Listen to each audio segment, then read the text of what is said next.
কুষ্টিয়ায় প্রমত্তা পদ্মার নৌপথ এখন আতঙ্কের আরেক নাম। নদীর বুকে গড়ে উঠেছে অপরাধের সাম্রাজ্য।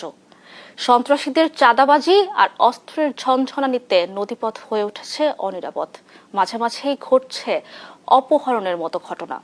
জেলেরাও ভয় পাচ্ছে নদীতে নামতে। আর এসব বাহিনীর কোনো তথ্যই নেই নৌ পুলিশের কাছে। কুষ্টিয়া থেকে নাহিদ হাসান তিতাসের রিপোর্ট। এ চিত্র কুষ্টিয়ায় পদ্মার বুকে চাঁদার টাকা তোলার। এভাবেই নদীপথে চলাচলকারী প্রায় প্রতিটি নৌযান থেকেই অবৈধভাবে চাঁদা তুলছেন অস্ত্রধারী সন্ত্রাসী বাহিনীগুলো। টাকা না দিলে নির্যাতনের শিকার হতে হয় মাঝিদের। ফলে নদীপথ হয়ে উঠেছে চলাচলকারীদের কাছে আতঙ্ক আর অনিরাপদ রুট।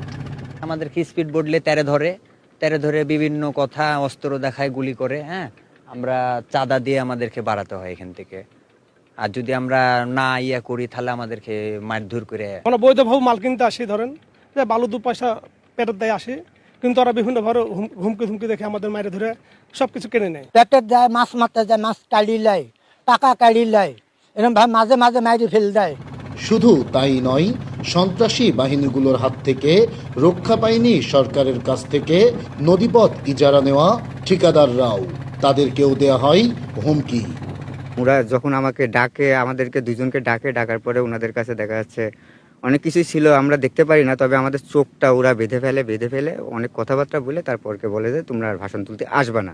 আমি টাকা দিয়ে নিয়ে আসছি, অনেক ধরনের হুমকি ধামকি বিভিন্ন নাম্বার থেকে দিয়ে আসছে। আমার কাছে নাম্বারগুলো আছে, বিভিন্ন সন্ত্রাসী দিয়ে। উনিরা বলছে যে এরকম ব্যাপার, আজকের থেকে আমরা টাকা তুলবো, যদি এখানে আপনার কোনো টাকা ওঠে তাহলে আপনার লোক কিন্তু একটাও ফেরত যাবে না।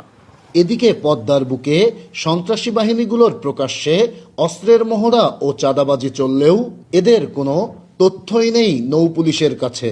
এগুলো নিয়ন্ত্রণে আমরা নিয়মিত নদীপথে টহল আছে, আমরা সংবাদ পাওয়া মাত্র যাই, আমরা এগুলা নির্মূলে সচেষ্ট আছি। বাহিনীর তালিকাভুক্ত নয়, বাহিনীর নামে শুনি আর কি, এই ধরনের আমরা শুনি, কিন্তু আমরা কোনোদিন তাদের মুখোমুখি হই নাই। আমরা তো চেষ্টা করি। পদ্মার বুকে অপরাধীদের দৌরাত্ম্য বন্ধে নৌ পুলিশকে আরো কঠোর হওয়ার তাগিদ সাধারণ মানুষের। নাহিদ হাসান তিতাস, দেশ টিভি, কুষ্টিয়া।